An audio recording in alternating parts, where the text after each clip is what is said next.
I am thrilled to announce that number one in this year's edition of the world's 50 best restaurants, and therefore the world's best restaurant 2024, sponsored by San Pellegrino and Aquapana, is Disfrutar! And this is Filling the Sink, a podcast from Catalan News. And what you just heard was the moment that the Catalan restaurant Disfrutar was named the best restaurant in the world during the ranking ceremony that in the culinary universe is known as the Oscars of global fine dining. I'm Lea Beliaeva, your host.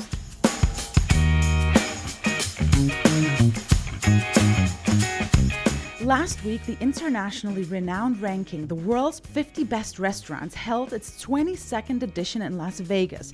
And the restaurant Disfrutar, whose name appropriately means enjoy in English, went home with the top title.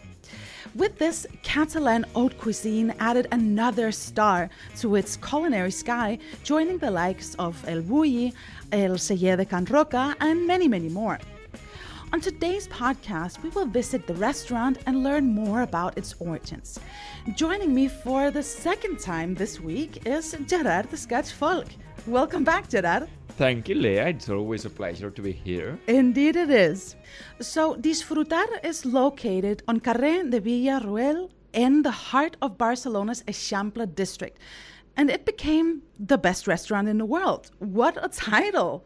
What is this ranking? It's a list produced by a UK media company called William Reed, and it started only 22 years ago, in 2002, and it's composed of a panel of 1,080 culinary experts among chefs, restaurateurs, food writers, and it's 50-50, so it's kind of gender balance jury, we could call it, and they are all anonymous. And there are no criteria that a restaurant has to meet. For example, they do not have to sell a certain product, they do not have to be open for a certain number of years, and they do not have to have won any other culinary accolade. So it can be the bar next door. So this ranking has restaurants from 27 regions in the world, and each is headed by an academy chair.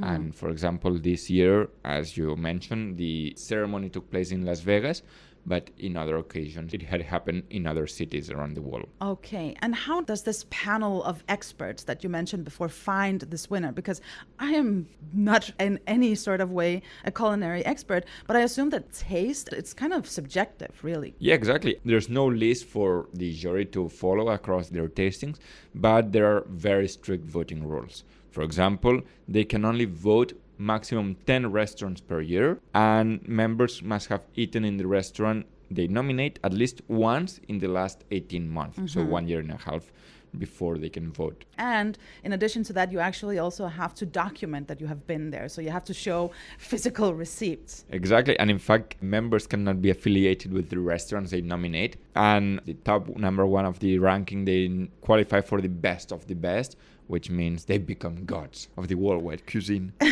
They do. And 23 of the 50 restaurants on this ranking, they are located in Europe. But tell me about this number one, Disfrutar. Well, this restaurant, Disfrutar, as you mentioned before, Enjoy, is run by 3 Catalan chefs, Mateu Casañas, Oriol Castro, Eduard Xatruch, and they won their 3rd Michelin star. The third one. It's a big word. Last November, so very recently.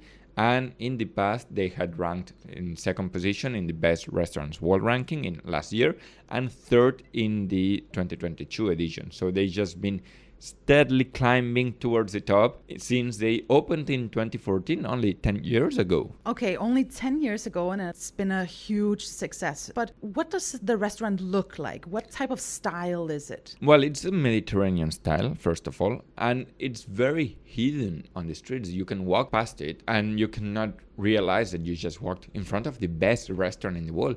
Their facade, it's a very small facade with red ceramics, black ceramics, yellow. They are playing with this Joan Miró, this famous Catalan artist, painter, sculptor style. And once you enter, at the beginning, it's a long, narrow corridor, very tenue light, darkish. And you continue walking towards the kitchen. You have to walk in between the kitchen, where you would see the best chefs of the world working. And then you appear in front of a large white dining room with a very quiet patio at the background. And if you go outside the patio, I didn't go, but what I've been told is that it's very quiet. You cannot even realize you're in Barcelona city center. Wow. But I said I'm not going to go out because I'll leave it for my next time. Well, I hope it happens. And let me just ask you, so when I think about these fine cuisine kind of restaurants, I also imagine that it has this exclusivity, this kind of posh feel to it. It does. Just quick idea, they have tablecloths. So obviously that's already giving you an idea of what's the style like. But when I was there, everyone was so nice. They greeted you, they let you walk in, they were moving aside just so you could walk easily without no problem. So obviously you don't become the best restaurant in the world and you don't win 3 Michelin stars and 3 Repsol Sols, prize here from Spain with similar recognition as the Michelin Star Guide, without taking into account everything. I left there and I was like, amazing. I have no words. Great team, very kind people. It gives you the sense that you are being very well taken care of. Well, that sounds very nice. I hope one day we can go there and taste the food. And speaking of that, what type of food is it? Well, I'll let Eduard Xatruch, one of the 3 main chefs at Disfrutar, tell you a little bit about the general Disfrutar experience, and we can talk about it a little bit later. Fantastic. Let's hear what he said. Hi, good morning. My name is Eduard Xatruch and we are here at Disfrutar restaurant in Barcelona. Literally 1 week ago, you were in Las Vegas and you came back with the world's best restaurant award. How did you feel at that moment? So for us, it was a dream, no? If we are now number 1, we are so happy. So we will continue to work, to trying to make new things, to make this creativity that is the goal of Disfrutar. And to be here in the restaurant with our guests and to try that every guest that comes to the restaurant has a magic experience. Disfrutar is not the only restaurant that you have. You also have Compartir in Cadaqués in Costa Brava. What are the secrets behind those 2 restaurants? Compartir is modern gastronomy, all thinking to share in the middle of the table. And here at Disfrutar, what we try to do is to make creativity. So we try to make new techniques, new concepts, and try to make a magical experience through the tasting menu. What the people coming at Disfrutar will be eating? Here at Disfrutar we have 2 tasting menus. So one tasting menu we call the classic one because it's with some of the dishes, more classics of the restaurant, and it's the menu that we think that it's the best for the people that comes for the first time in the restaurant. And after we have a festival menu that it's a menu with new dishes because here at Disfrutar there is a lot of guests that repeats a lot. Maybe they can come 4 times per year, and what we try is that every time that the guests come has a new experience. Where does this passion, focus on creativity, innovation come from? Well, we are 3 chefs that we meet each other. It's more than 25 years ago at Bulli, and there we were the head chef during so many years. So creativity is our passion. El Bulli was the best restaurant in the world for a lot of time. It placed Catalonia as one of the gastronomic hubs worldwide. Is Disfrutar feeling the pressure? No, for us, so we don't work to have these achievements. When we open Disfrutar, we don't think at all to have the 3 Michelin stars or to be the number 1 on the 50 best. So Disfrutar is a restaurant that we try to make all the best for the guests, and we try to be honest. And these hours are the fruit of our work. So this is not a present for us. And what do customers go through when they enter the doors here and when they leave the doors? What we try to make is that the guests feel so special. That's why when we are going to start with the menu, we give to our guests a paper with 50 words that describe the experience that we think that they must have. And of course that in these words you can find creativity, you can find gastronomy, but in these words you can find family, history, tradition. And it's that, so around the gastronomic experience we can construct a lot of emotions. And there are emotions that maybe when you are eating the dish, you can remember when you was a child. And people get this emotion, and there is so many persons that maybe cry. What's next after Disfrutar? No, the next for us is to keep pushing in the restaurants with Compartir Cadaqués, with Compartir Barcelona, with Disfrutar, and trying to do the best that we can. No? We always think that we can make the things better, so every day we can improve a lot of things, no? in the kitchen, in the service, and that's what we try to do.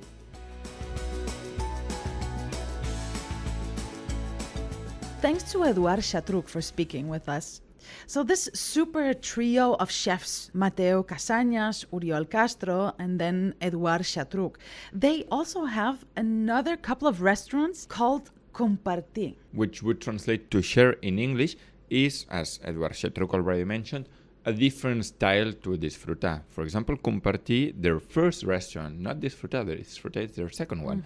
In Compartir opened in 2012 in Cadaqués, in the Costa Brava, and now they have a second one, which they recently opened here in Barcelona on Carrer Valencia, in also the Eixample district. In fact, very, very close to the Disfrutar restaurant. And while Disfrutar is haute cuisine, Compartir, it follows a sharing philosophy. So like they serve food in the middle of the table, and people like a little bit of tapas here in Spain that you would consider it, that everyone picks a little bit from everyone. That's what Compartir. So not only the type of food that you eat, but also the way of eating. And returning to Disfrutar, Xatruch mentioned two menus. Yeah, exactly. The classic Disfrutar menu and the festival Disfrutar menu. Then there is a third special menu, which Eduard Xatruch didn't quite mention, which is very, very exclusive because it only can serve up to 6 people per sitting. Okay. Just so you have a clear idea of the restaurant, overall each sitting has an average of 40 guests, and they are 60 workers. Okay, that's really, so there are more workers per person. Exactly. Wow. And that's like the 4 classic and festival menus. But then there is the living table menu. Okay, I'm intrigued. Yeah, well, it's very clandestine menu because in fact the classic and festival ones are like just like the normal dining room areas and everything. But this one takes place in the creative studio, in the R&D, the research and development studio that they have, the kitchen they have downstairs. Okay, tell me more about that. So you walk downstairs, the blue painted stairs, and you go through the cellar and you enter the R&D kitchen. And it's a large room with a large open kitchen and a table with some cupboards on it, and each cover hides a secret. Oh, that sounds so interesting. There are 6 chairs surrounding this white table, and the menu takes place there. The sitting is just there, and they cook the food literally in front of you because it's like a kind of a show cooking, but each part of the menu is also like remembering the past memories. That's what Xatruch talked about, emotions and making people feel emotions and remembering their past through gastronomy. And the menu they raise each cover, and underneath each cover there is part of the menu. So a surprise. Wow, okay, so this goes way beyond just food. This is a full experience for all the senses, really. Exactly. And you can only have 6 people maximum per table, or you can be by yourself. Okay, so even if you are alone, you can still go and enjoy the experience. You don't need 5 other friends. Exactly. Great news. And when you interviewed Eduard, the two of you talked about El Bulli. And for the non-haute cuisine listeners out there, I can reveal that this is a major name in the gourmet world. Tell me a little bit more about that, Gerard. Well, exactly. It's one of the major restaurants, or like one of the first ideas that every Catalan will give you if you ask them about gastronomy here in Catalonia. El Bulli, it's closed now. It just became a foundation, a museum about gastronomy and new techniques in the culinary world, and it was located, the building still exists, is in Roses, in the Cala Montjuïc, in a natural park in Cap de Creus, in Costa Brava. Like idyllic place, everything was magical. And in fact, it was so magical that it ranked world's best restaurant a total of 5 times. Their first time was even in the inaugural edition of the ranking in 2002. And then it topped 3 every year between 2002 and 2010. And 1 year before their last service in 2011. So they couldn't go higher than being ranking. Exactly. They didn't like fall off the ranking. They just Stopped serving. Yeah. It also had 3 Michelin stars. And why are we talking about El Bulli? Because the 3 chefs at Disfrutar and Compartir are El Bulli students or El Bulli alumni, and they all met there. And it was under the supervision of, we didn't say the name, we didn't say who was the chef at El Bulli, but Ferran Adrià. And who was he? He was born in L'Hospitalet de Llobregat, just south of Barcelona, and he started working at El Bulli in 1984. So he didn't own at the beginning the restaurant, he didn't create it, and he entered the restaurant when the establishment already had 2 Michelin stars. And through his process and through the time, he became the owner of the restaurant and obviously the top chef. And he's known in the culinary world for his molecular gastronomy. So it's kind of like when you take a specific ingredient and then you transform it into another one. Maybe some listeners have seen that in some high-end restaurants they serve foam, but then it tastes like something else. Yeah, exactly. He was one of the pioneers of like this molecular gastronomy. One of his most famous words is the spherification, which is this kind of creating bubbles and extracting the taste of something and giving the flavor to something else. And one thing that Eduard said was that El Bulli is El Bulli and Disfrutar is Disfrutar. So by saying this, he kind of is stepping out of the shadow of Ferran Adrià. But in addition to that, there are also many, many other prize-winning chefs from Catalonia, isn't that right? Yeah, exactly. There are many. And one of the other big names here in Catalonia is none other than Carme Ruscalleda. And for those of you who listen to Filling the Sink on a frequent basis, we actually mentioned her on the podcast about Catalan women for Women's Day. But just to refresh our memory, who was she? Well, she is one of the most important female chefs worldwide, and she won a total of 7 Michelin stars. Okay, so before we were impressed with 3 Michelin stars, but she has 7. Yeah, she had 3 for her iconic restaurant at St. Paul de Mar, which recently closed and reopened again under her son's leadership. Then she had 2 at a St. Paul restaurant in Tokyo, which closed recently in 2024. And then she also had 2 more at Moments, a restaurant at Barcelona's Mandarin Oriental Hotel on Passeig de Gràcia Boulevard, which in this one you can still go, and it's under the supervision of her son. And what are some other examples of prize-winning chefs in Catalonia? I'm gonna say siblings. I'm gonna mention 2 more, and they are 2 groups of siblings: Germans Torres or Torres siblings, and which they have the Hermanos Torres restaurant, and the other one, which obviously we kind of mentioned it before, Celler de Can Roca, under the leadership of the Roca brothers, Els Germans Roca, and it's located in Girona, north of Barcelona.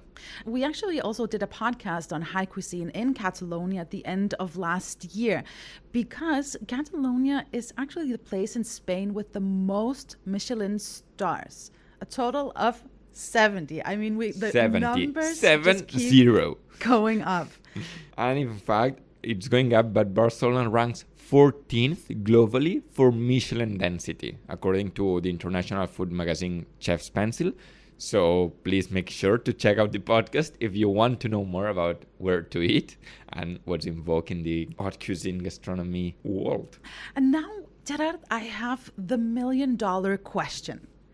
How do you book a table at Disfrutar, and how much is it? Prices start for the tasting menu at 290 euros per person, and the living table menu, the one that left you speechless, if you are going by yourself, it's 1,050 euros, and if you're sharing the menu, it's between 5 and 6 people, the price goes to 390 euros per person. I see. And what about the booking? They open 1 year in advance bookings online. So, for example, they are now opening bookings for June 2025, and you can book them online at disfrutarbarcelona.com.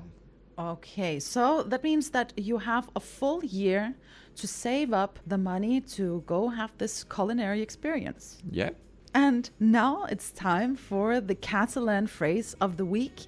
And this week you asked Eduard from Disfrutar, so let's hear what he came up with. So my Catalan phrase, it can be mai diguis blat si no és al sac I ben lligat. No diguis blat fins que estigui al sac I ben lligat. What does that mean, Gerard? Don't say wheat until it's harvested and safe. Okay, so that means don't assume that Anything will happen until it has actually happened. Okay. Like, there is an English saying which is, don't count your chickens before they are hatched. All right. And that's all we have time for today. Thanks for listening. Please do subscribe to Filling the Sink wherever you get your podcast if you haven't already. Thanks again to Eduard Xatruch for speaking with us. Thanks to you, Gerard. And we'll be back again next Saturday with another episode of Filling the Sink about the Formula One Grand Prix. On behalf of the team here at Catalan News, I'm Lea Beliaeva, wishing you a great weekend.